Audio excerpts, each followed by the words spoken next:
Jaona toko faharoapolo. Jesosy nitsangana tamin'ny maty.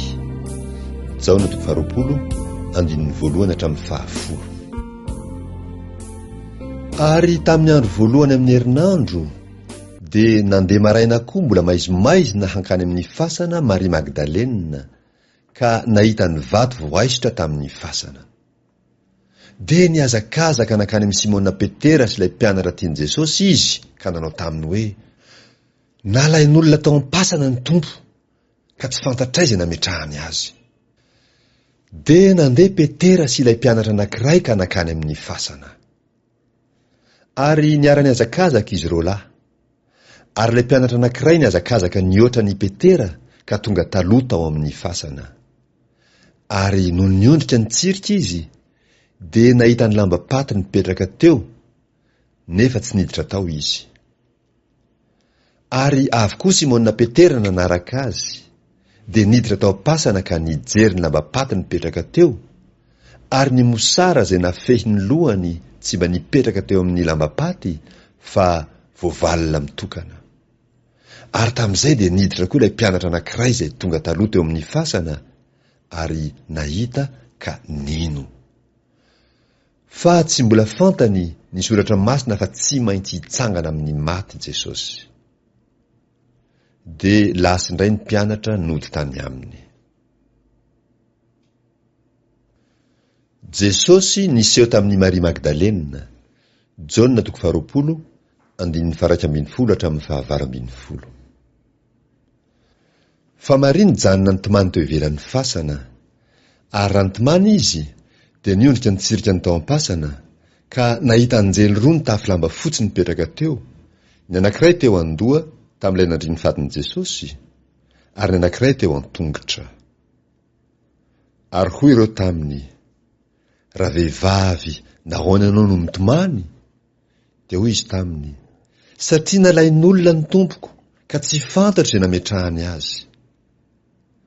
Rehefa nilaza izany izy dia nitodika ka nahitany Jesosy nitsangana teo, nefa tsy fantany ho Jesosy. Hoy Jesosy taminy: raha vehivavy, nahoana ianao no mitomany? Iza no tadiavinao? Nataony fampiandry sahy izy, ka hoy izy taminy: Tompoko, raha ianao no nahaka azy teto, lazao amiko izay nametrahanao azy, ary zaho dia haka azy. Hoy Jesosy taminy: ry Maria. Dia nitodika izy ka niteny taminy nanao teny Hebreo hoe Raboni, izany hoe mpampianatro. Hoy Jesosy taminy: aza manendry aho, fa tsy mbola niakatra tany amin'ny iray aho, fa mandehana mankany amin'ny rahalahiko, ka lazao aminy hoe miakatra ho any amin'ny raiko sy ny rainareo aho, ary ho amin'Andriamanitro sy Andriamanitrareo.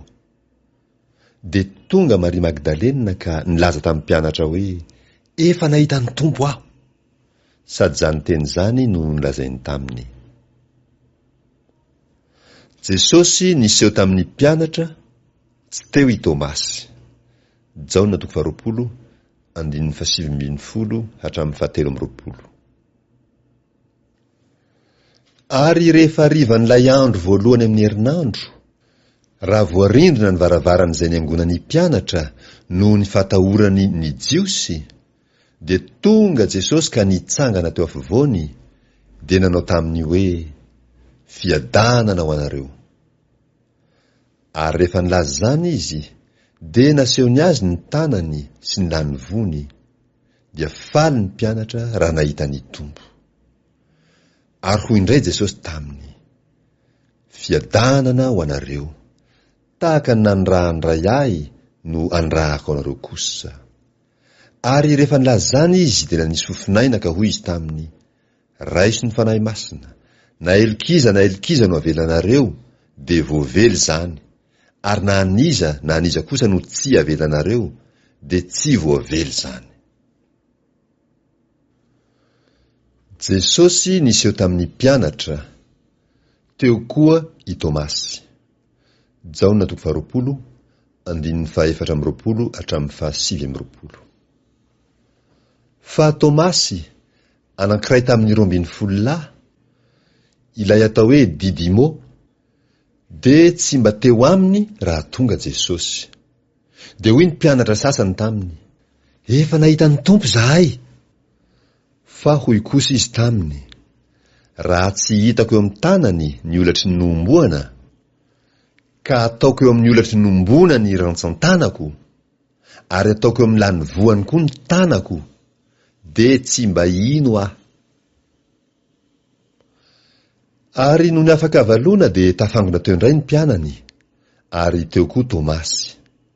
De tonga Jesosy rehefa voarindrana ny varavarana, ka nitsangana teo afovoany, de nanao hoe, fiadanana ho anareo.